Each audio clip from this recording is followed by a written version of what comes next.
Como vocês viram, né, e se interessaram pelo tema, nós vamos falar do livro de Ruth, um livro que está ali no Antigo Testamento. Traremos mais detalhes, mais informações ao longo dos nossos 4 domingos aqui de fevereiro. E tenho certeza que será um tempo proveitoso, um tempo genuinamente gasto com a palavra de Deus e que poderemos crescer vendo essa história dessa moabita, dessa mulher tão importante na história do povo de Deus. E veremos o porquê. Vamos orar para iniciar. Deus, obrigado por essa manhã, obrigado pela escola bíblica, pelos demais professores que também têm atuado não só no mês de fevereiro, mas nos demais meses do ano, dedicando o ensino da Tua Palavra. Pedimos, Senhor, que o Senhor se faça presente nessa manhã, nos ensine, nos instrua, possamos ter um tempo agradável aqui. Em nome do Filho amado Jesus, amém. E também, falando no microfone, na gravação, não queria que isso intimidasse a gente a participar mesmo, como eu falei, é uma escola bíblica, né? Isso envolve a interação também dos alunos, tem que estar presente aqui. Então, fiquem à vontade para qualquer comentário. Quando eu perguntar, se você quiser responder, é muito legal, que aí eu pergunto, você responde, eu fico feliz e a aula flui melhor. Tudo bem? Eu queria começar perguntando para vocês aqui, principalmente quem é casado ou está namorando, quando chega aquele sábado à noite e a sua esposa fala assim: amor, vamos assistir um filme de romance? Você estava doido para ver o filme do Pantera Negra que lançou na Disney. Você fala assim: tudo bem, vamos. Qual filme de romance tem pra gente ver? E aí você começa a procurar todos os streamings, aquele filme de romance. Na minha época, quando eu casei, a gente alugava na locadora um filme e ficava procurando um filme de romance. Aí tentava ler quem era o ator, quem era a atriz. E não poucas vezes os filmes nos decepcionavam bastante, assim. Seja pelo enredo, o ator que era feio, né? Porque isso decepciona qualquer um. Você quer ver um romance com pessoas bonitas, né? E muitas vezes era um tempo perdido, vamos dizer assim, né? A Marina, minha esposa, tem as suas preferências de filmes românticos. Depois ela dá as dicas dela, assim, tem um catálogo muito bom lá de filmes que ela gosta de ver e rever. Então ela fala assim: já que eu não acho os filmes novos bons, eu vou ficar vendo os antigos. Que é o caso do filme Sem Reservas, que é de uma cozinheira lá, ela fica vendo o tempo todo. Mas você já viu esse filme? Ela fala assim: mas você também já viu os filmes dos super-heróis? Então, mas... Então fica essa briga. E quando a gente se depara... Por que eu estou falando isso, né? Não sei se todo mundo tem esse desafio, mas quando a gente está, de fato, assim, envolvido na leitura da Bíblia, das Escrituras, nós temos tido a prática lá em casa, por exemplo, de ler a Bíblia corrida com as crianças. O que é a Bíblia corrida? A gente pegou desde Gênesis 1 e vai lendo com eles um capítulo, 2 por dia, depende da empolgação deles mesmo em estar aprendendo a Bíblia. E a gente passou por Juízes. E acho que todos aqui, de alguma forma, já passaram por Juízes. O livro de Juízes ele é marcado por momentos muito difíceis na vida do povo de Israel e letras muito difíceis de ler, ainda mais para uma criança de 6, 7, 8 anos, né? Acho que até os 20 a gente termina aí o Antigo Testamento com eles. E ao ler Juízes, a gente não poupa assim, eles daquilo que a gente está lendo. Porque a gente entende que a Bíblia é a palavra de Deus, tem que ser lido, a gente tem que explicar de algumas formas um pouco mais didáticas para eles, mas é o que é necessário ler. E logo depois, terminando Juízes, você tem um livro que ele supera qualquer obra de ficção, qualquer obra de Shakespeare, qualquer filme de romance que você possa imaginar ou pensar. Supera Sem Reservas. Cadê a Marina? Ela não está aqui. Supera muito Sem Reservas. Porque é um filme, uma história de amor de uma mulher por um homem, ou de um homem por uma mulher, de Ruth, Boaz, mas muito mais do que isso, é uma história de amor de Deus pelo seu povo. E é isso que eu queria trazer para vocês esses 4 domingos, que ficasse gravado isso, a história de amor de Deus pelo seu povo. E eu sempre, quando tenho o privilégio de dar aula aqui na igreja, e geralmente eu pego livros bíblicos, né? É o que mais me interessa como para dar aula. Eu tento trazer um pouquinho sobre quem é o autor, quem escreveu, quando escreveu.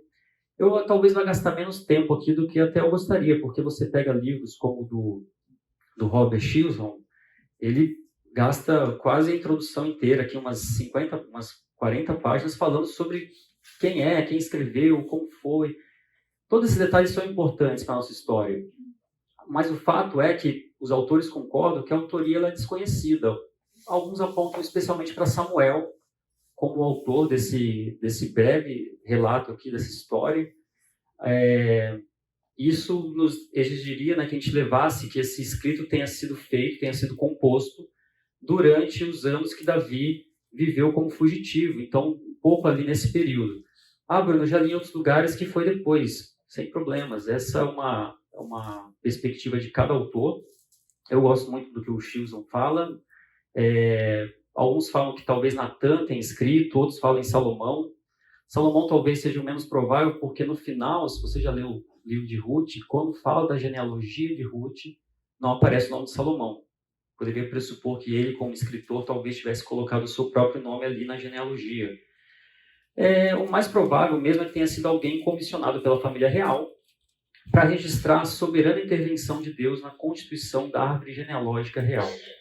Por que eu digo isso? Eu queria que você abrisse aí, lá no livro de Mateus. Mas não é Ruth? Não, é Ruth. Mas nós vamos abrir Mateus rapidinho, vocês vão ver que faz todo sentido. Mateus 1, quando fala da genealogia de Jesus, e o nosso autor aqui, o evangelista, ele fala: livro da genealogia de Jesus Cristo, filho de Davi, filho de Abraão. Abraão gerou Isaac. Isaac é Jacó. Jacó a Judá e a seus irmãos. Judá gerou de Tamar a Pérez e a Zera. Pérez gerou Esrom. Esrom a Arão. Arão gerou Aminadab. Aminadab a Naazon. Naazon a Salmão. Salmão gerou de Raabe a Boaz. Este, de Ruth, gerou Obed e Obed a Jessé. E aí você continua e ele fala que Jessé gerou o rei Davi. Nós temos aqui na genealogia do nosso Senhor Jesus Cristo a figura, aparece o nome de Ruth. E talvez isso que gere o maior interesse em lermos essa história dessa moabita. É provável também que ela tenha sido escrita antes do nascimento ou a própria ascensão de Salomão ao trono. Haja vista, novamente, não tem menção a ele. Flávio José, por exemplo, fala, ele é da opinião que Ruth viveu nos tempos do sacerdote Eli, no começo da vida de Samuel. Então nós temos aí uma data provável que eu coloquei aqui em que foi escrita essa história, entre 1350 a.C. a 1100 a.C. Uma data provável, bem aceitável e bem interessante. Esse livro de Ruth é muito interessante para a gente falar numa aula, num curso de 4 domingos. Por quê? Tem 4 capítulos, olha só, quem pensou nisso, que interessante. Então nós temos 4 domingos para fecharmos 4 capítulos. E essa divisão dos 4 capítulos, ela é interessante, mas ela também não pode nos deixar enganar. Poderíamos gastar muito tempo num capítulo só e talvez menos no outro.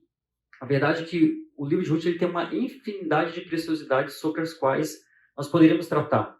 Poderíamos tratar apenas sobre a vida de Boaz, poderíamos tratar apenas sobre a vida de Ruth, poderíamos falar sobre Noemi, ou Mara, né, como ela preferia ser chamada em alguns momentos. A verdade é que esses 4 capítulos eles são uma obra viva que traria para a gente uma infinidade de possibilidades aqui de caminhos a seguir numa aula de escola bíblica. A gente vai perceber, por exemplo, no capítulo 1, e eu coloquei aqui como dificuldade de decisões, né? É um momento que nós vamos ver a demonstração de um amor sacrificial de uma nora por sua sogra, mesmo diante da dificuldade da ausência de uma figura masculina. O capítulo 2, por sua vez, nós temos a humildade de Ruth, na sua vontade de trabalhar no campo, e destacado aqui pelo retorno dessas mulheres para Belém e o reencontro. No capítulo 3, por exemplo, nós vamos ver uma dedicação de uma sogra, a entrega de uma jovem viúva e o respeito por um matrimônio. E o capítulo 4 final, que nossa pretensão aqui, é o desfecho de uma vida, né? O vislumbre de um futuro promissor através de uma genealogia de todo um povo, a história da redenção de um povo. Ô Bruno, você já adiantou todos os 4 capítulos. Posso ir para casa e ler o livro e está tudo certo, não tem problema. Você pode ir, você fala assim, não quero voltar no domingo que vem, você tem os 4 capítulos, você pode ler um por sábado, você vai ficar tranquilo para ler o livro de Ruth. Mas eu queria propor para vocês aqui hoje, nesse nosso primeiro encontro, nós nos situarmos no espaço, no tempo de Ruth, ver aquilo que aconteceu. Nós já colocamos alguns elementos pré-textuais, né, que são autoria, localidade, etc. Mas vamos entender agora, lendo a história de Ruth, de fato o que aconteceu.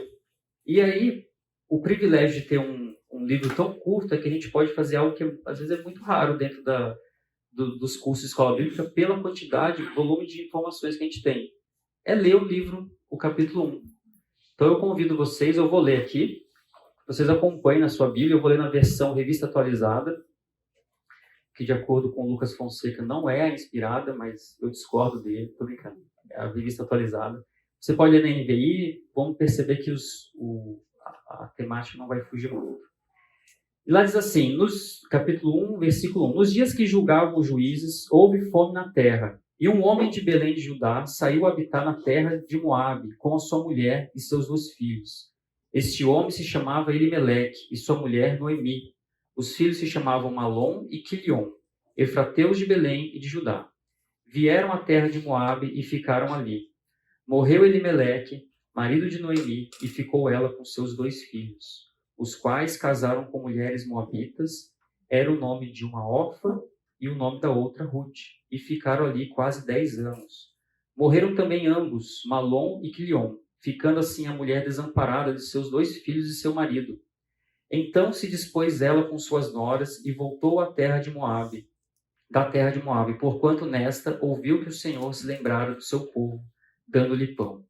Saiu, pois, ela com suas 2 noras do lugar onde estivera, e indo com elas caminhando de volta para a terra de Judá. Disse-lhes Noemi, ide, voltai cada uma à casa de sua mãe, e o Senhor use convosco de benevolência, como vós usaste com os que morreram e comigo. O Senhor vos dê que sejais felizes, cada uma em casa de seu marido. E beijou-as. Elas, porém, choraram em alta voz. E lhe disseram, não, iremos contigo ao teu povo.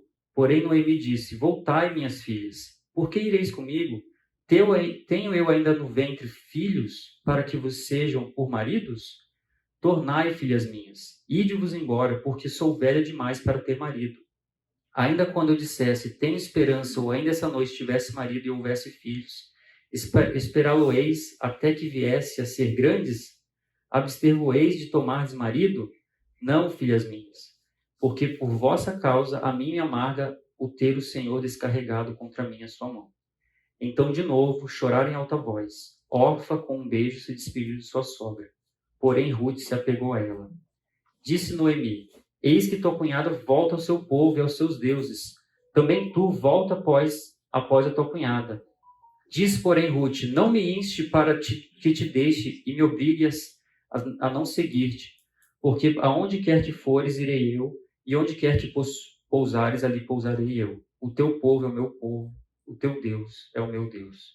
Onde quer que morreres, morrerei eu, e aí serei sepultada. Faça-me o Senhor o que bem aprouver-se outra coisa que não seja a morte me separar de ti. Vendo, pois, Noemi que de todo estava resolvida a acompanhá-la, deixou de insistir com ela. Então ambas se foram, até que chegaram a Belém. Sucedeu que, ao chegarem ali, toda a cidade se comoveu por causa delas, e as mulheres diziam, não é esta Noemi? Porém elas lhes diziam, não me chameis Noemi, chamai-me Mara, porque grande amargura me tem dado o Todo-Poderoso. Ditosa ao partir, porém o Senhor me fez voltar pobre, porque pois me chamareis Noemi, visto que o Senhor se manifestou contra mim e o Todo-Poderoso me tem afligido? Assim voltou Noemi da terra de Moabe com Ruth, sua nora, a Moabita, e chegaram a Belém no princípio da cega da cevada. O começo do livro de Ruth, ele nos ensina que em situações difíceis da vida não devemos ir por caminhos que o Senhor não aprova. Veja bem, o começo do livro de Ruth nos ensina que em situações difíceis da vida, nós não devemos ir por caminhos que o Senhor não aprova. Tempos complicados esses aqui que essa família vivia. Veja bem como diz o primeiro versículo, nos dias em que julgavam os juízes. Alguém que sabe dizer como que era o tempo em que julgavam os juízes na vida de Israel?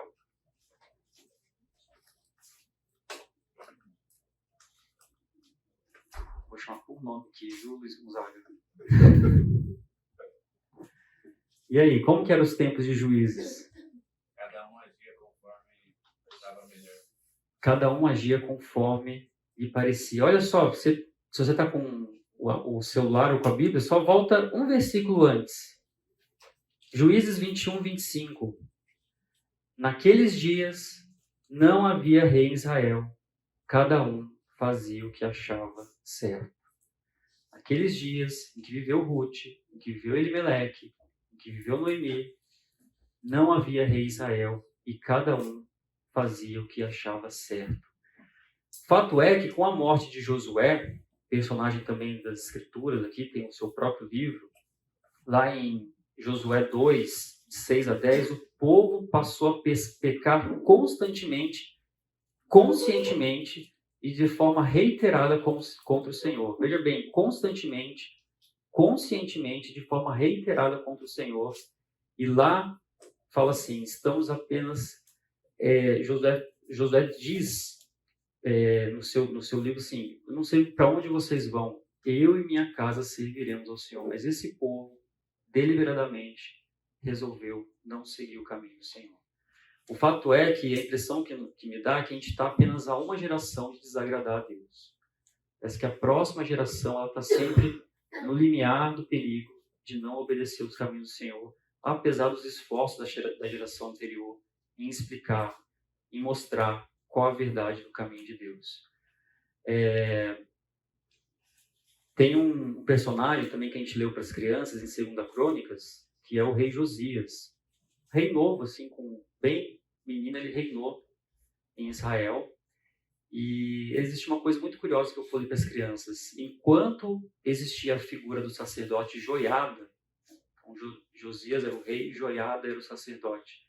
Enquanto existia a figura do sacerdote Joiada, Josias obedecia ao Senhor, aos mandamentos de Deus. Quando Joiada faleceu, isto lá em 2 Crônicas, Josias se desviou do caminho de Deus. Ele fez o que era reto aos olhos de Deus até que morreu aquele que lhe acompanhava. Quantas vezes não é assim com a nossa vida, né? A gente tem os pais, tem os pastores, tem os líderes, mas dá um momento que eles não estão na nossa vida, seja por um falecimento ou por uma distância geográfica, nós esquecemos prontamente do Senhor.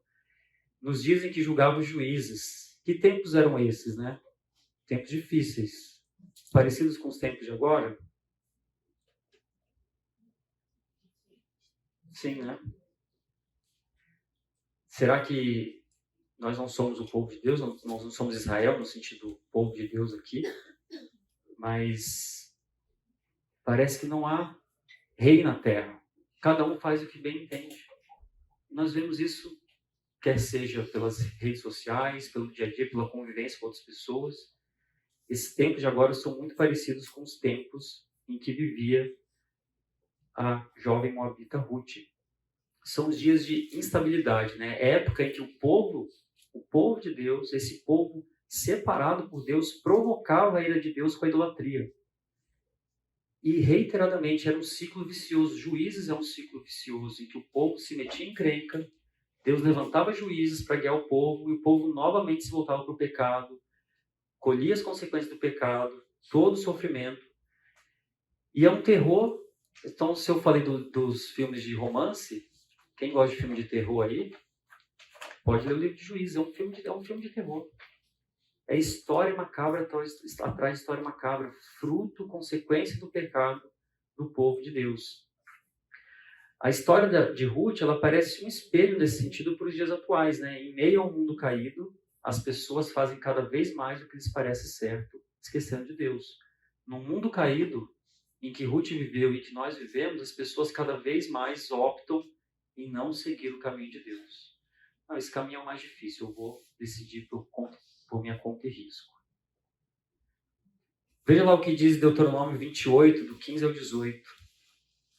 Entretanto, se vocês não obedecerem ao Senhor, ao seu Deus, e não seguirem cuidadosamente todos os seus mandamentos e decretos que hoje lhes dou, todas essas maldições cairão sobre vocês e os atingirão. Vocês serão amaldiçoados no campo, também as colheitas da sua terra, os bezerros e os cordeiros dos seus rebanhos. Então, logo nos primeiros versículos de Ruth, nós ficamos sabendo o quê? Que havia o quê na terra que eles moravam? Fome.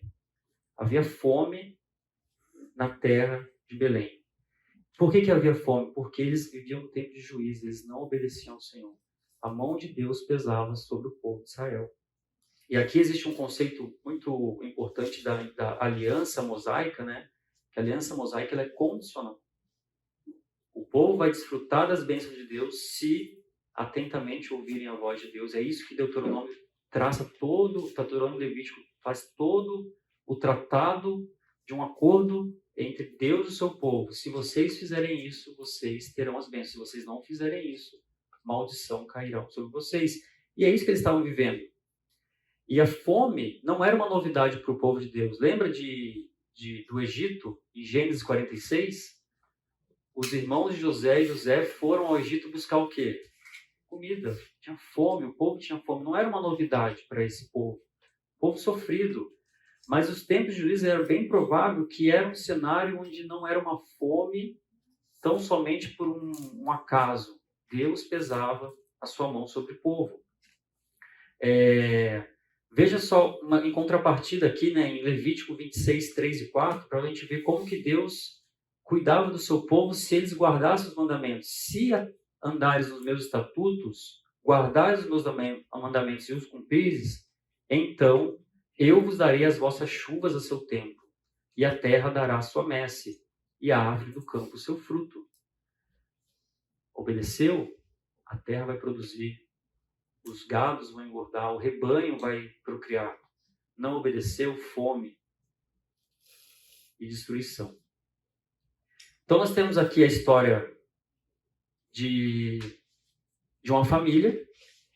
Inicialmente está lá, né? Versículo 1. Nós temos muitos elementos no versículo 1. Um homem de Belém, ele foi para habitar na terra de Moabe com sua mulher e 2 filhos. Então nós temos aqui uma família típica, né? Naquela época provavelmente também os carros só cabiam 2 pontos de cinto, então eles tinham 2 filhos, né? Então não podia ter mais de 2 filhos, porque não cabe no carro. Né, André? O André que tem vários filhos, né, André? É difícil, né? Eles tinham 2 filhos, 2 meninos, 2 prodígios ali, né? E esse homem, a sua família sentiram fome.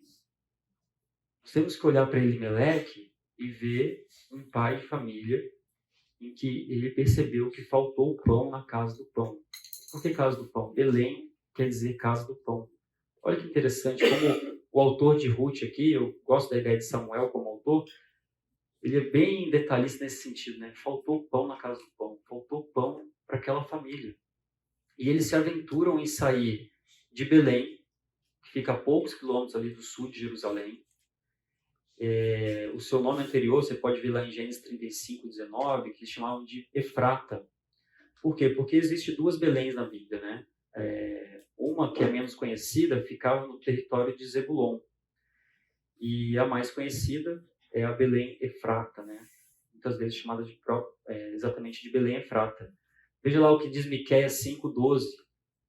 E tu, Belém Efrata, por isso que ela é mais conhecida, pequena demais para figurar como grupo de milhares de Judá. De ti me sairá o que há de reinar em Israel, e cujas origens são desde o tempo antigo, desde os dias da eternidade. É interessante notar que, e a gente já leu isso em Mateus, os antepassados do rei Davi, a genealogia de Cristo, viviam em Belém Efrata, uma cidade pequena demais. Então, você que mora em Cosmópolis, não se sinta menosprezado. Você que mora em Campinas, não se sinta lisonjeado também. É uma cidade pequena demais, mas a promessa do Messias vinha de Belém, da cidade do pão. E quem esteve hoje de manhã na ceia, a gente pode fazer um bom paralelo aí, sem maiores explicações, sobre o pão da vida. A cidade de Belém, a cidade do pão. E faltou pão na cidade do pão. Essa cidade, Belém, o Belém de Judá, o Belém Efrata, é a cidade onde foi sepultada, por exemplo, Raquel, a amada esposa de Jacó, que é Israel. Olha que cidade fantástica, né? Importantíssima. E eles fazem uma viagem de ida. E eu gosto de imaginar o contexto das viagens, né? E eu consigo imaginar que é uma viagem que, na cabeça de Elimeleque, era uma viagem sem volta. Existe fome na terra. Eu vou pegar minha família e vou sair dessa terra. Não tem uma perspectiva clara de voltar. E acho que os elementos textuais eles provam isso para a gente. E aí a pergunta que fica é: seria esse ato de Elimeleque uma disciplina? Um ato de indisciplina? Faltou aqui uma. Ou era uma justiça divina ali para o que estava acontecendo? O que será que nos mostra esse texto? Seria a mudança de local uma alternativa plausível? O que vocês pensam sobre isso? Vou dar um exemplo aqui. Vou dar um exemplo pessoal. Há poucos anos atrás, 2015, 2016, eu e a Marina, eu recebi uma proposta do trabalho para ir morar em Recife. E lá fui eu, uma proposta financeira boa, etc. Tal. Isso é um ato de indisciplina diante de Deus? Quantos aqui não são de Campinas, por exemplo? Só para ter uma ideia. Olha só. A gente vem, a gente vai. Nossa alternância de localidade, ela é natural. Seja por oportunidades de emprego, por casamentos, por vida familiar, uma questão de segurança, mudança de localidade por uma oportunidade diferente. A pergunta é: o que você faria se a mudança não fosse por um benefício tão somente profissional ou familiar? Você faria como Elimeleque? Você está passando fome. Você tem 2 crianças pequenas para cuidar. Faltou não. Não tem não para dar para criança. E aí? Por que eu gosto de fazer essa pergunta? Que fica sem resposta. Parece uma pergunta retórica, mas não é. É uma pergunta para a gente avaliar. Elimeleque quer dizer Deus é meu rei. E Elimeleque, ele é uma pessoa como a gente. Situações difíceis, situações complicadas nos colocam em decisões difíceis, decisões complicadas. Muitas vezes eu li o texto de Ruth, olhava para Elimeleque e falava assim: esse homem não é um homem de Deus. Será? Ou esse homem realmente errou? Temos que pensar que o movimento quase errático aqui do povo de Deus, que os patriarcas fizeram: Abraão, sai da sua terra, sai da tua terra, da tua parentela, vai para uma terra que eu te mostrarei. Eles muitas vezes aconteceram por causa da fome. Nós vemos, por exemplo, em Gênesis 12, 10, Abraão ele desce ao Egito por causa da fome. Eu já falei de Gênesis 46. Em Gênesis 26, 1, Isaac desce até a terra de Gerar, que é a terra dos filisteus, por causa de fome. Em Gênesis 41, 27, um pouco antes do 46 que eu havia citado, o sonho de Faraó é interpretado por José sobre uma fome na terra e que levou o seu pai Jacó até o Egito. O contexto de fome no povo de Israel é muito recorrente. Havia uma dificuldade inerente ali para esse povo. E nessa viagem de ida, existem decisões a ser feitas, né? E um ponto importante para a gente pensar aqui, que a história de Elimeleque, às vezes é a história de cada um de nós. É a história de decisões que têm que ser tomadas em momentos difíceis. É a história de decisões que a gente toma a todo momento. E que muitas vezes esse fato ele é muito confuso na vida dos cristãos. Será que eu estou certo? Se eu fizer isso, Deus vai se agradar? Se eu fizer tal coisa, isso vai ser conforme a vontade de Deus? Eu não quero tirar a responsabilidade de Elimeleque, mas também não quero colocar um peso sobre a vida de um homem que viveu momentos que muitos de nós aqui nunca vai imaginar o que é. Que é passar fome. Que é passar não fome no sentido de assim, estou com fome. Desço as escadas, abro a geladeira e encontro lá um alimento qualquer que seja. Um pote de Nutella, né? Pronto, saciei minha fome com Nutella. Não, esse homem estava passando momentos difíceis. Será que os momentos difíceis também estavam em consequência do pecado de Elimeleque e de sua família por viverem no tempo de juízes e serem como os demais do povo de Israel que desobedeciam a Deus constantemente, aí nós começamos a olhar para a vida de Elimeleque, da sua família, com alguns traços que a gente pode talvez trazer para os dias atuais. Será que as decisões que eu tomo na minha vida, em situações limites, elas estão pautadas e baseadas porque eu tenho vivido uma vida de pecado e agora quero resolver magicamente com uma decisão pessoal minha? O texto fala que eles viviam no tempo de juízes. O texto traz uma família fugindo da fome. A gente consegue traçar alguns paralelos e pensar. E talvez a intenção do autor aqui seja exatamente essa. Deixar ali uma fagulha de dúvida para a gente pensar assim, será que Elimeleque fugiu e ele estava certo? Será que ele fugiu, mas ele estava errado? O que Elimeleque fez antes? Como a sua família vivia? Será que eles eram uma família idólatra? E aí eu coloquei aqui trecho de uma música que eu gosto bastante, da banda Resgate. Ele fala assim, se existisse o se, inúmeras vezes se, qualquer simples ato seria um fato infinito. Se a gente pensar no se, mas se eu fizesse tal coisa? Mas e se eu mudasse para tal lugar?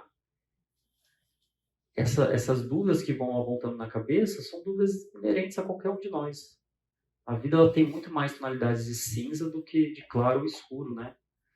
E às vezes a gente pensa que Deus tem um plano secreto, uma vontade secreta, e nós temos que descobrir essa vontade secreta a todo custo. Outros pensam que não, que Deus não direciona a gente em nada e que cabe a nós a total decisão. Arquemos com as consequências ou não. As duas coisas elas nos paralisam. Ou ela nos paralisa porque nós ficamos constantemente esperando a vontade de Deus, ou ela nos paralisa porque nós sabemos que Deus não vai direcionar mesmo, então eu fico inerte e deixo a vida me levar, a vida leva eu. Tem uma piada que ela... É claro que as piadas têm suas limitações no próprio âmbito do humor, mas aquele homem que estava no alto da casa dele, uma enchente tomando a cidade, e ele começa a pedir a Deus para Deus enviar para ele um socorro. Deus, por favor, me salva. E a água subindo. Ele vê as casas caindo ao redor. Deus, manda socorro. Aí chega um bote assim, salva-vida. Vem para cá. Ele, não, Deus vai mandar o socorro. Não precisa. Aí passa um helicóptero, joga aquela escada, aquela cordinha, né? Todo homem tem vontade de pegar para ser igual o Rambo, assim, tipo, vai voando e tal. Ele, não, Deus vai mandar. E aí a água sobe e o cara morre.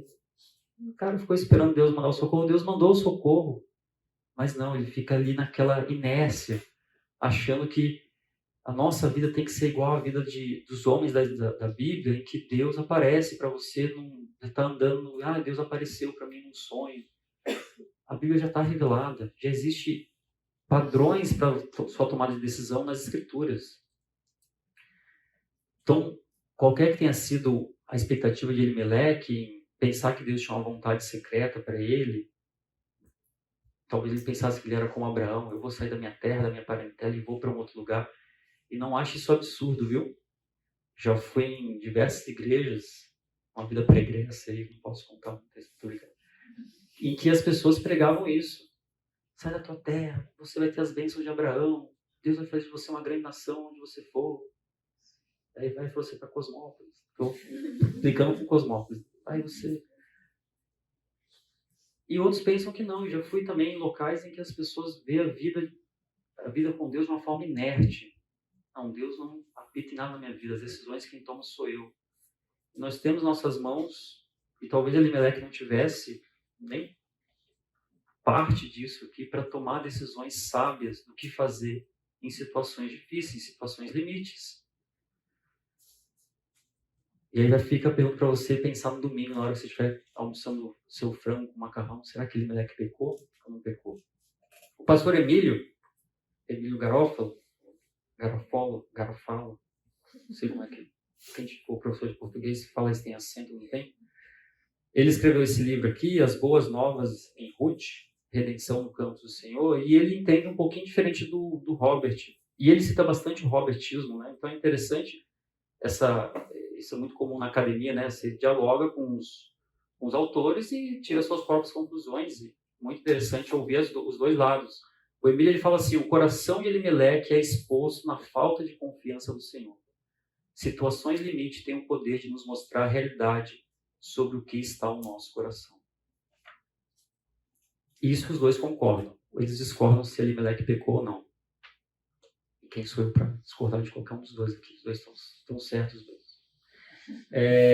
Mas esses concordam. Situações limites têm o poder de nos mostrar a realidade sobre o que está no nosso coração. É no momento da doença, é no momento da falta do pão, é no momento da calamidade, é no momento da desesperança social, política, em que Deus revela o que está no seu coração. E ao revelar o que está no seu coração, e isso é inerente a todos nós, você provavelmente vai tomar decisões em que não estão em conformidade com o que Deus gostaria que fosse feito. Para o Emílio, Elimeleque errou. Ele saiu da terra prometida do povo de Deus. De fato, ali era a terra prometida. Moabe, já passou aqui o mapinha, Moabe não fazia parte dos territórios da terra prometida de Deus. Ele preferiu se aventurar em campos verdejantes, mas sem o bom pastor. Quantas vezes nossa vida não é assim? Nós preferimos nos aventurar em campos... A grama do vizinho sempre é mais verde, né? Nós preferimos nos aventurar nesses campos verdejantes, mas Deus não vai com a gente. Quando eu era mais novo, na minha época de mocidade, quando você fala mocidade, você percebe que a pessoa é velha. A gente tinha um teatrinho que a gente fazia na igreja, na minha antiga igreja aqui de Campinas, a PIBC, em que um jovem tentava sair de casa para ir para uma balada e tal, e tinha um personagem que era Jesus e ficava seguindo ele assim. Aí ele, não, Jesus, fica aí, eu tô saindo. Aí ele tentava sair se arrumando, não, Jesus, pode ficar aí e tal, eu tô saindo. E o tempo todo o teatro, aquele sketch, é exatamente isso, ele tentando se livrar de Jesus. Sempre Jesus é um personagem muito ruim, né? Porque você fala assim, cara, é inerte esse personagem, né? Assim, não tem muito apreço por ele, mas era um bom ator ali. E ele tentando se livrar de Jesus para sair e para viver a sua vida de forma a se aventurar em campos verdejantes que fossem sem a figura do bom pastor.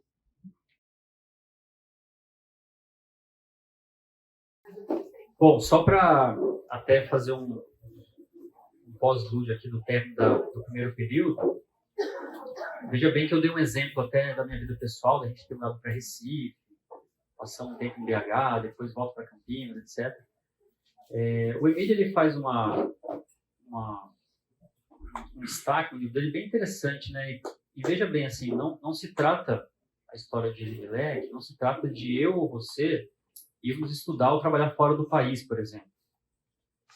Não é isso que se trata, porque hoje, eu até dei uma pequena pincelada sobre isso, eles viviam aqui no tempo da antiga aliança, né? Existiam condições para que as coisas acontecessem bem. Hoje, na nova aliança, as promessas de Deus elas não estão atreladas a um pedaço de terra específico. Senão, todos nós vamos se converter lá para Israel. Mas é interessante, sim, o que você tem considerado quando você toma decisões de sua vida? O próprio Emílio ele fala assim, em determinado momento, que às vezes algum membro da igreja procura ele, pastor, eu tenho uma proposta de trabalho para tal lugar. Vai ganhar quanto? E onde é a cidade? Você viu se a cidade, o IDH é bom? Ele fala assim, até mesmo eu, às vezes para aconselhar alguém, eu coloco na prioridade de listas daquilo que é importante para uma tomada de decisão, coisas que não estão necessariamente associadas à vontade de Deus, ao reino de Deus. Quantos de nós já pensou assim, será que tem uma comunidade nesse local que eu vou que consiga me receber, a minha família, nós consigamos continuar sendo supridos na palavra de Deus? Eu lembro quando a gente foi para Recife, eu perguntei para o Fernando assim, você conhece alguma igreja em Recife? Ele falou, conheço duas. Uma você não vai. A outra eu aconselho fortemente aí, que era a primeira igreja presbiteriana das Graças, ali no bairro das Graças, em Recife. E foi excelente. A gente teve ali pessoas que nos acolheram, tinha escola bíblica. Só que o professor, ele dava aula o ano inteiro. Eu falei assim, coitado desse professor. Ele fica o ano inteiro para passar. Assim, não sei se eu tenho o professor ou dos alunos, né? Os alunos aguentavam o professor o ano inteiro. Então, o que a gente considera quando a gente toma essas decisões? No caso, Elimeleque considerou ir e, de fato, mudar de país, mudar de região. Ele escolheu ir para Moabe. O que é Moabe, né? Que lugar que é esse que ele fala? Porque lá diz assim, né? Versículo 2, este homem se chamava Elimeleque, sua mulher Noemi, os filhos se chamavam Malom e Quilion, efrateus de Belém de Judá, vieram à terra de Moabe e ficaram ali. Se você abrir lá a sua Bíblia em Gênesis 19,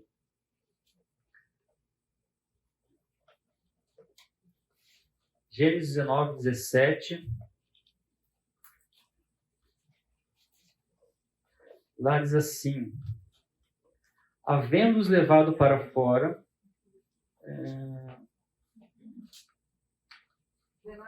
37, perdão, bati o olho errado aqui, obrigado, viu? A primogênita deu à luz a um filho, ele chamou Moabe, é o pai dos moabitas até o dia de hoje. Quem que é essa Moabe? Ló, logo que ele sai ali de Sodoma e Gomorra, faz todos aqueles eventos catastróficos, sua mulher se perde pelo seu olhar para trás, né? Não só o olhar, mas a intenção de voltar aquilo ali. Ele foge com as suas 2 filhas, e aí o texto bíblico, difícil ler para criança isso aqui, né? Até hoje perguntando, o que é isso? Aí se fala assim, as filhas estupraram o próprio pai, e cada uma teve um filho dele, e um desses filhos, que foi da primogênita, deu o nome de Moabe, que é o pai dos moabitas, né?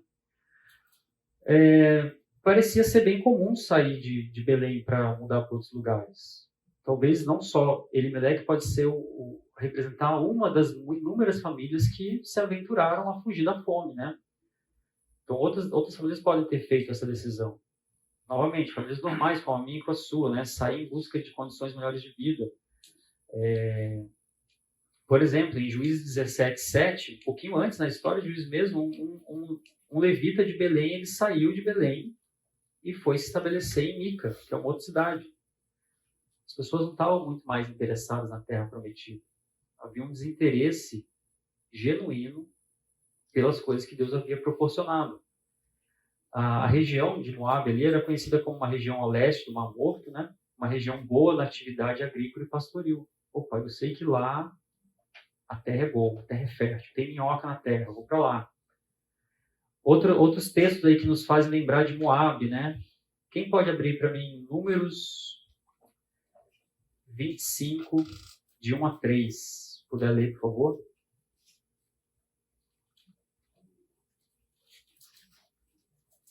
Números 25, de 1 a 3.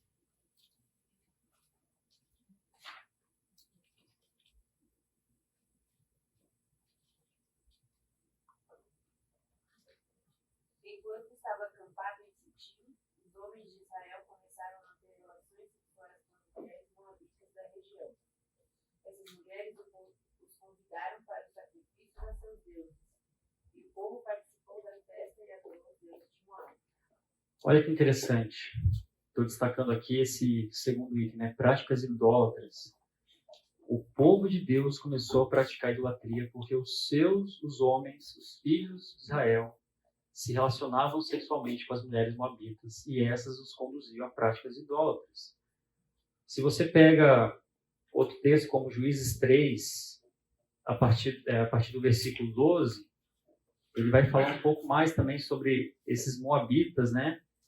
E ali o Eglon, né, que é o rei, existe ali uma servidão sobre aquele rei ali, e um juiz tem que livrar Israel das mãos dos moabitas. Um rei moabita, por exemplo, em Josué 24:9, né, pede que Balaão amaldiçoe os israelitas.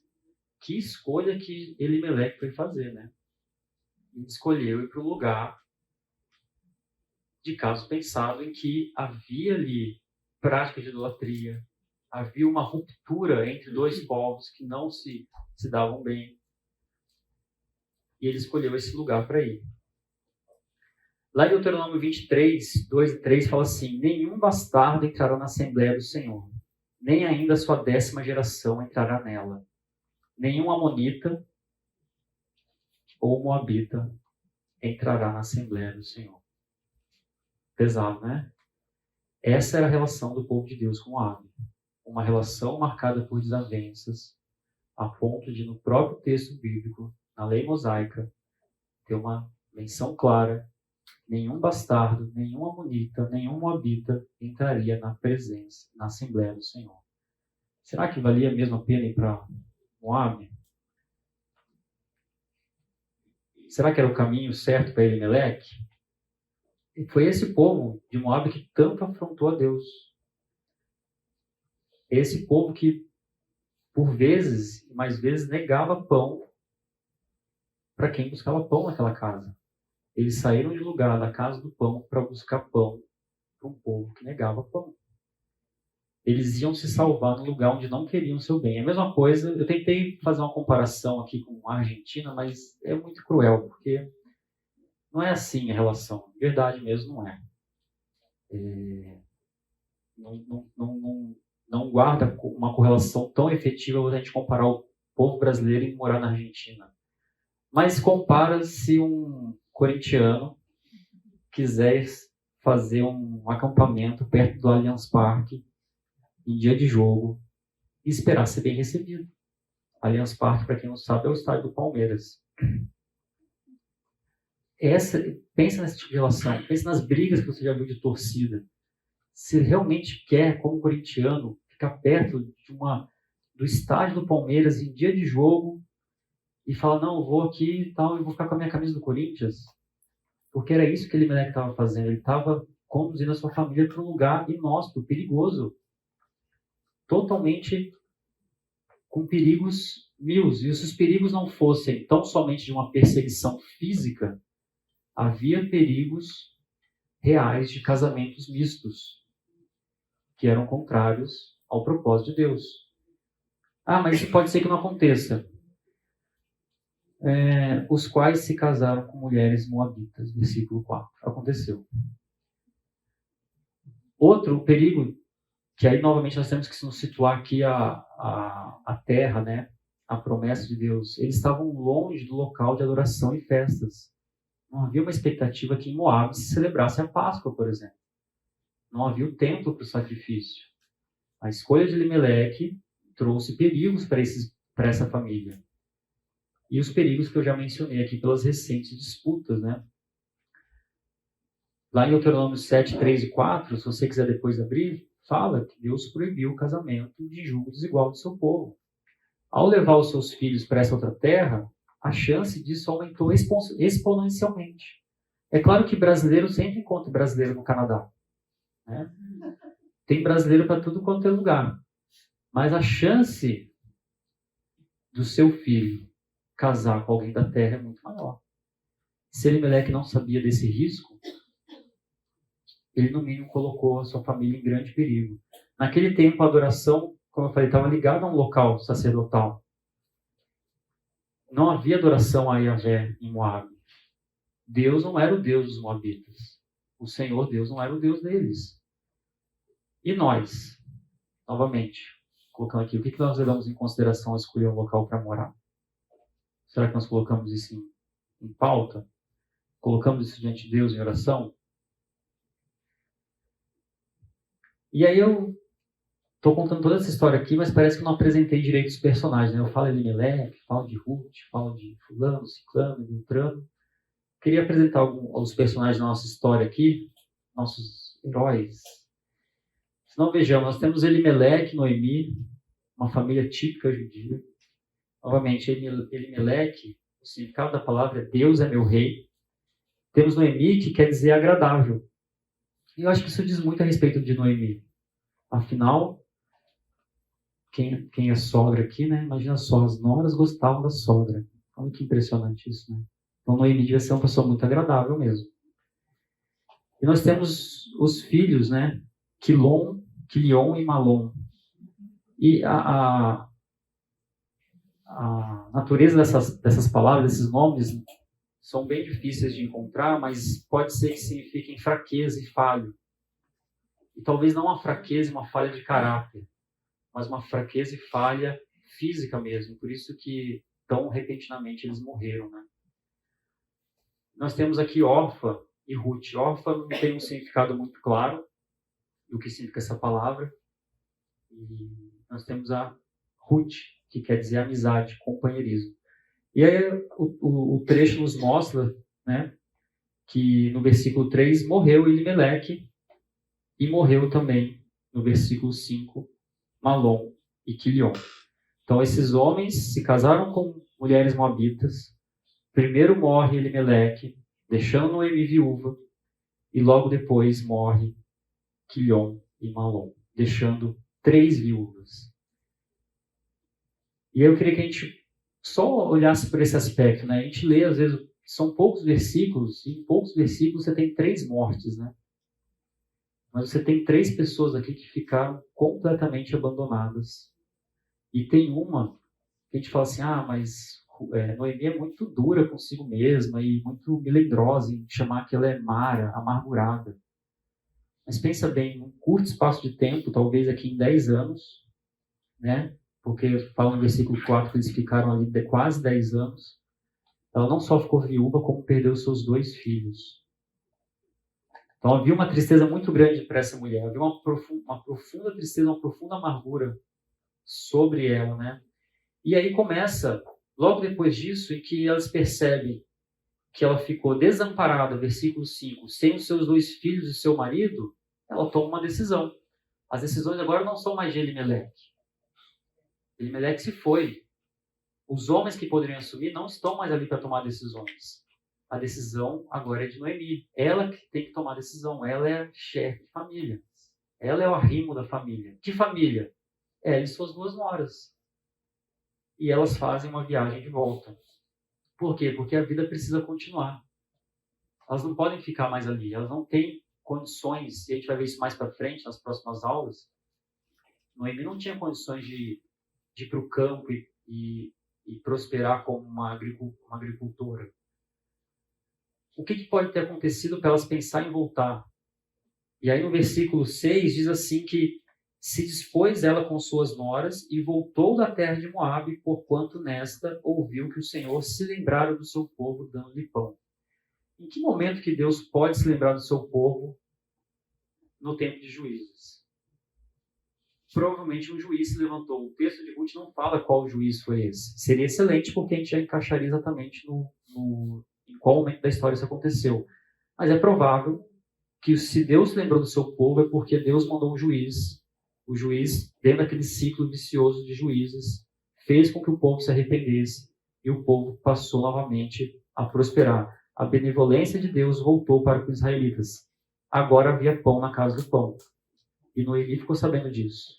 As notícias correram rápido. As notícias correm rápido quando as histórias são do povo de Deus.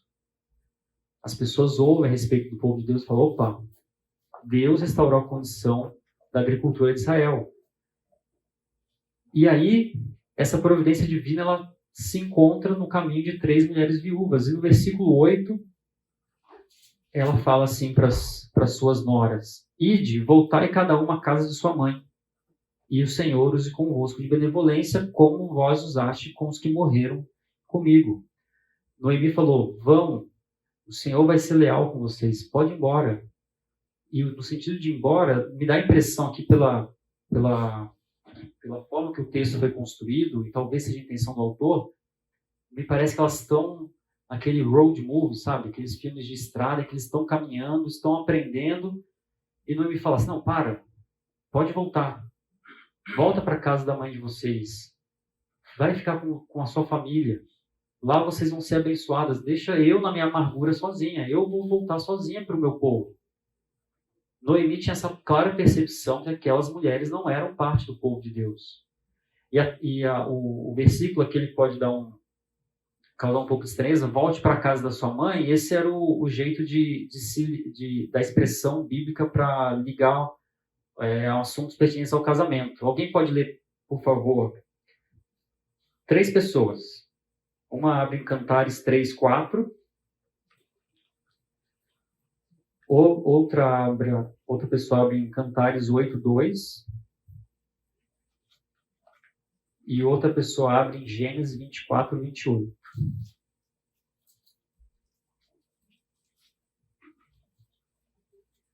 Quem abriu ele?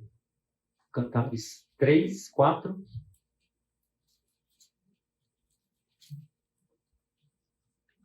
Mal os deixei.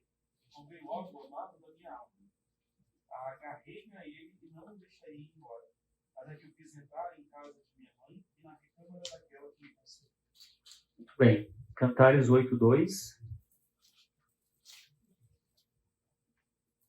Não fique com vergonha de ler Cantares, não, gente. A gente, tudo adulto aqui, isso não vai.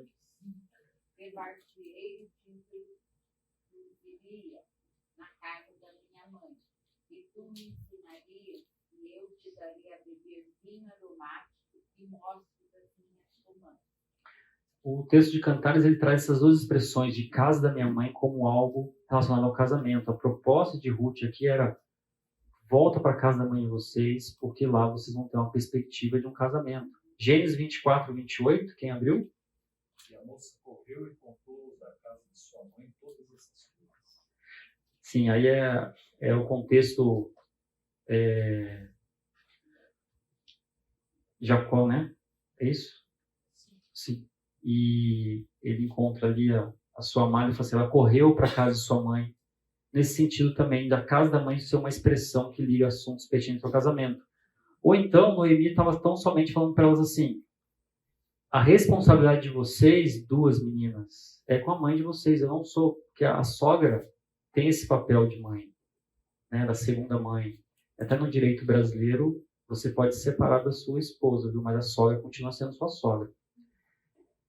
E ela falou assim, não, a responsabilidade de vocês não é comigo, é com a mãe de vocês. Vai e volta para a casa da mãe de vocês. Mas nessa viagem de volta, ainda que a preocupação de Noemi fosse legítima e sincera em prover para essas moças um cuidado melhor,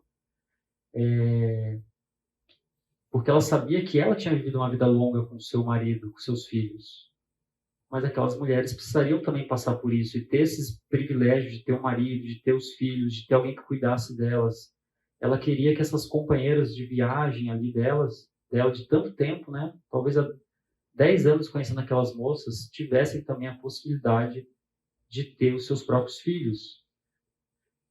E ela insiste com elas. E Orfa e Ruth, de alguma forma ali, elas vão se despedir, cada uma do seu jeito. Perceba que em 4 vezes, Noemi insiste com as meninas que elas voltem para casa de sua mãe. Então ela fala, versículo 8, ide e voltai. Depois ela fala no versículo 11, voltai, filhas minhas. Depois no 12, ide-vos embora. Aí depois no 15, disse Noemi para Ruth, eis que tua cunhada volta para o seu povo. Volta você também após tua cunhada. Noemi foi insistente com elas. Por 4 vezes, 3 com Orfa, 4 com Ruth, ela falou assim, volta para o seu povo. A preocupação de Noemi era sincera. Será que aí mais uma pergunta aqui para a gente pensar. Será que o que Orfa fez foi errado? Orfa agiu de forma errada? E novamente que aqui não é uma história de antagonismo. Orfa não era a rival de Ruth, né? Aqueles filmes, novamente, dos filmes de romance, sabe? Que tem sempre que puxa o véu da noiva assim, ele é meu marido, aquela coisa bem hollywoodiana assim. Não, Orfa não era uma rival de Ruth. Elas não são antagonistas na história. Não é aqui uma história de bem e mal entre duas mulheres, mas é a boa nora e a excelente nora. Orfa era uma boa nora. Ficou com Ruth. Ficou com Noemi. Noemi teve que insistir com ela 3 vezes para ela voltar, até ela entender, no ponto de vista dela, do que ela tinha aprendido até então, do que ela tinha de experiência de vida, que de fato ficar na casa da mãe dela era o melhor caminho. Ela não foi uma má nora, ela foi uma boa nora. Ela acompanhou Ruth toda a sua viuvez. Ela acompanhou Noemi na sua viuvez. Ela esteve com Noemi o tempo todo. Mas Ruth era excelente. E é isso que a Bíblia vai mostrar para a gente, que Ruth era diferencial. E aí nós temos o famoso trecho, né, que muitos usam em casamento, não que esteja totalmente errado, né, que aqui mostra de fato uma declaração de amor e talvez seja a declaração de amor entre dois seres humanos mais impressionante que alguém possa pensar e ter feito já. Não, Bruno, mas eu fiz meus votos para minha esposa, tal, no casamento. Então, mas a de Ruth, ela supera. Não, mas eu prometi para ela que eu vou beijar os pés dela. Não, mas a de Ruth é melhor do que os pés que você vai beijar da sua esposa. Inexplicavelmente, Ruth se apegou a Noemi. Não tem explicação para isso que Ruth... A forma como Ruth se apegou a Noemi. Ruth declara sua lealdade a Noemi. No quadro aqui nós temos desse autor, né, Peter Lessman. Essa talvez traz mais cores e vida para esse momento em que Ruth talvez estivesse insistentemente tentando proteger na visão dela aquela menina. E ela inexplicavelmente ela fala: não me enche para que te deixe e me obriga a não seguir-te. Aonde quer que fores, irei eu. Onde quer que pousares, ali pousarei eu. O teu povo é o meu povo. O teu Deus é o meu Deus. Onde quer que morremos, morrerei eu. E aí serei sepultado. Faça-me o Senhor o que bem lhe aprover, se outra coisa não seja a morte me separar de ti. Eu só consigo pensar que Noemi, nesses anos todos que passou do lado de Ruth e de Orfa, de alguma forma, e aí ainda que a decisão de Elimelec tenha sido equivocada ou não, isso não tem importância agora, Noemi conseguia expressar com a sua vida, ao ser agradável, o Deus que ela servia. As expressões da vida de Noemi com as suas duas noras, aquelas mulheres que tomaram seus filhinhos queridos, ficaram com eles, o filhinho que ela passou talquinho, cuidou deles, tal, e duas mulheres estrangeiras usurparam no local de figura feminina mais importante na vida deles, mas ela era agradável a ponto de que Ruth expressa algo aqui, que ela fala: o teu povo é o meu povo, o teu Deus é o meu Deus. Havia em Ruth aqui uma sinceridade e um aprendizado a respeito de quem é o Deus de Noemi, que eu só consigo imaginar a própria Noemi passando esses ensinamentos para ela. Por quê? É muito comum naquela época que as pessoas viviam em comunidades, em clãs, né, em pequenas comunidades, existia a figura paterna, mas esses homens saíam para a caça, para o cultivo. E quem ficava junto o tempo todo? As mulheres. No cuidado da casa, no cuidado das pessoas ao redor, dos gados, etc. As mulheres estavam ali. Havia talvez aqui uma perspectiva de um discipulado não institucionalizado de Noemi, a sogra, com as suas noras. E esse texto, né, essa expressão de Noemi me fez lembrar muito de João 6. Gostaria que vocês abrissem aí.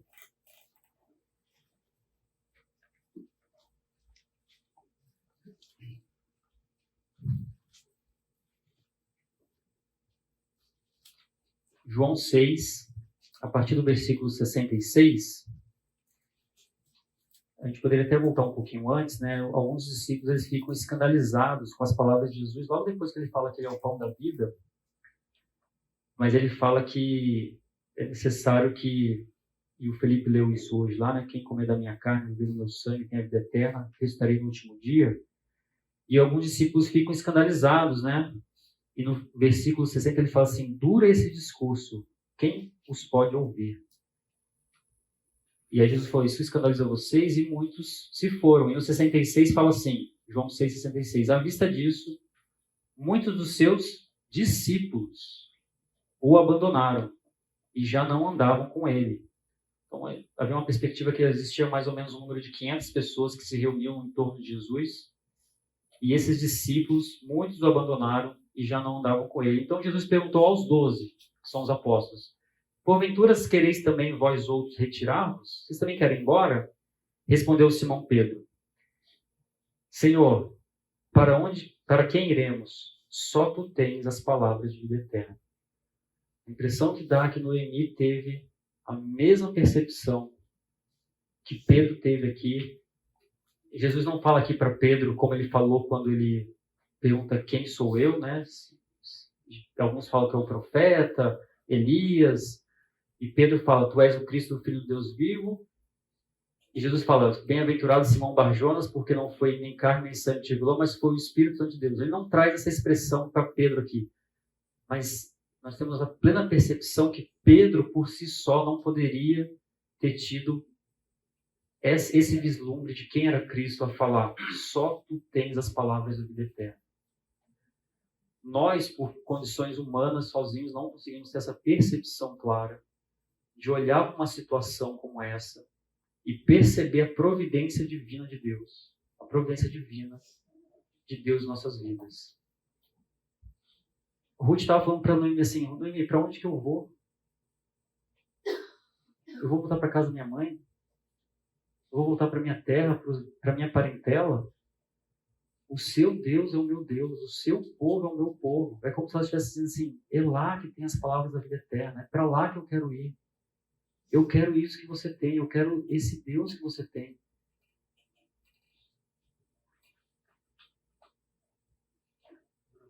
Pode falar. Nesse sentido, apesar de você ter falado antes que não tem esse antagonismo entre as duas, mas nessa decisão de Ruth pelo Deus de Noemi. E no versículo antes, a hora fala, na verdade, Noemi fala para Ruth, a sua cunhada decidiu voltar para o povo dela e para os deuses. Sim.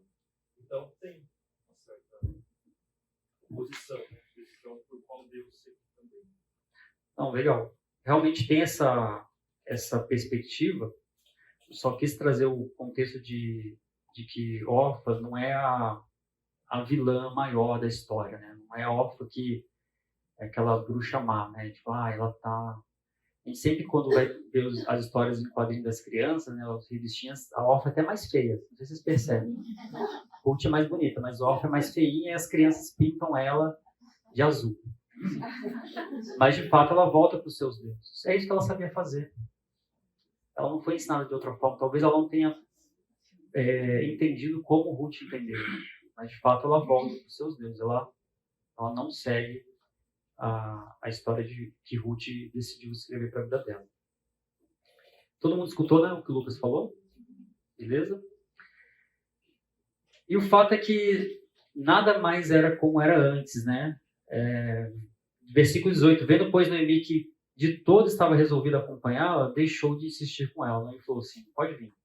Então vamos nós duas. Talvez houvesse uma preocupação em Noemi, assim, como que eu vou sustentar essa menina agora?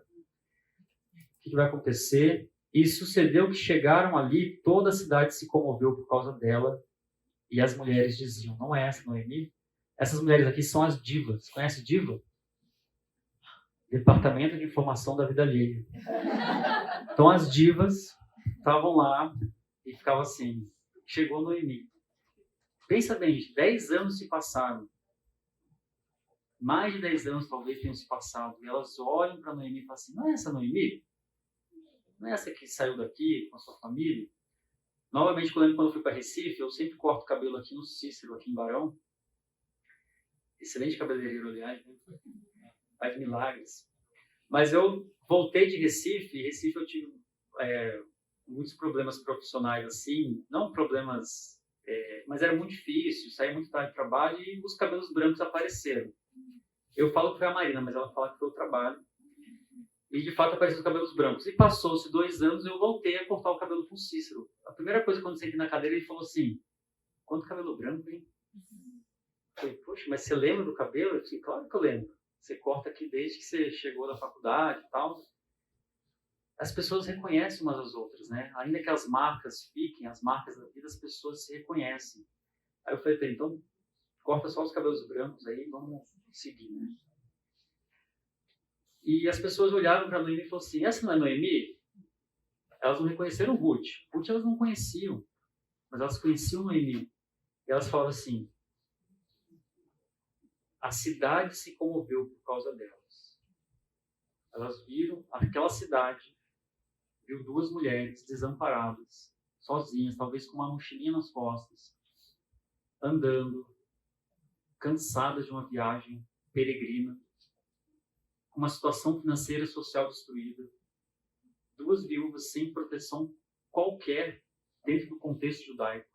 Não havia quem as amparasse. E aí, Noemi expressa e extravasa todo o seu cansaço. Olha o que ela diz, né? Não me chameis Noemi, chamai-me Mara, porque grande amargura me tem dado o Todo-Poderoso. Nós temos que olhar aqui para uma mulher que, ainda que tem essa perspectiva, que ela era uma excelente sogra, uma mulher amável, uma mulher que ensinou suas noras, é uma mulher cansada da vida. Quantas vezes nós não encontramos pessoas cansadas da vida? Pessoas sobrecarregadas, pessoas amarguradas, cabelos brancos, os olhos mais fundos, aquele olhar duro. E às vezes a gente não consegue entender as coisas que aquela pessoa passou. Essa mulher passou por 3 enterros, 3 lutos durante a sua vida. E ela volta agora sem nada para uma terra em que as pessoas olham e falam assim, não é essa, Noemi? Às vezes a gente faz essa pergunta, a gente olha na igreja, pessoas que saíram do nosso meio aqui por N motivos, quer sejam motivos positivos, de estudar fora, ou pessoas que às vezes por um desvio de conduta, de pecado, nossa, está tão baixo assim, vocês estão me escutando, né? As pessoas saíram do nosso meio, às vezes com vergonha do seu próprio pecado, e voltam. Qual que é a nossa recepção para essas pessoas? Será que a gente olha para elas num tom de sarcasmo? Será que a gente olha para elas numa perspectiva de que, essa aí, né? Esse daí você já sabe, né? Ou será que nós agimos de uma forma genuína como o verdadeiro corpo de Cristo e recebemos essas pessoas? Quando Jesus foi ser crucificado, Pilatos fala assim para as pessoas, esse aí não é o rei de vocês? Esse não é o rei dos judeus? E a liderança judaica fala assim, não coloque na placa, este é o rei dos judeus, coloque, esse dizia ser o rei dos judeus. Havia a vergonha da cruz ali, né? Às vezes o retorno traz uma vergonha, traz um constrangimento. Imagina o tanto que Noemi teve que engolir do seu próprio ego para voltar para sua terra, aos cacos, aos pedaços. Como será que elas foram recebidas, né?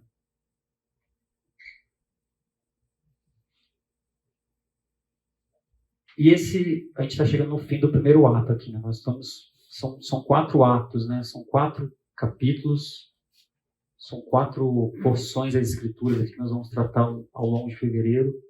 E o autor parece que ele nos concede aqui uma pausa emocional. Porque a história fica pesada, né? Tem 3 mortes, tem 3 viúvas, tem uma que se fica pelo caminho, tem 2 mulheres sozinhas, tem um retorno, tem a amargura, tem o sofrimento. E no versículo 22 fala assim, assim voltou Noemi da terra de Moabe, com Ruth, sua nora, a Moabita, e chegaram a Belém. Quando que eles chegaram a Belém? No princípio da cega da cevada. Parece que o autor ele nos concede aqui uma pausa emocional, né? Ele nos faz lembrar que havia pão na casa do pão, havia pão em Belém. O versículo 6 fala que não tinha pão. O versículo 6 fala que Noemi se lembrou que Deus lembrara do seu povo dando-lhe pão. E o autor ele fala aqui, o que será que espera para Noemi? O que a história vai trazer para Ruth? Será que tem esperança para uma situação como essa?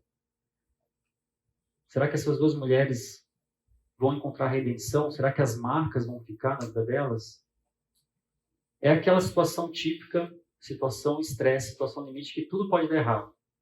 É igual aquele repórter que pergunta para o jogador de futebol assim, o seu time está tão ruim e tal, geralmente para o São Paulo, né? Assim, seu time está tão ruim, não sei o quê. Chegou ao fundo do poço? E o jogador de futebol fala assim, não chegou ao fundo do poço, não. Na verdade, a pergunta, o repórter quer fazer uma pegadinha com ele. O fundo do poço pode ser mais fundo ainda, né? Tudo podia dar errado.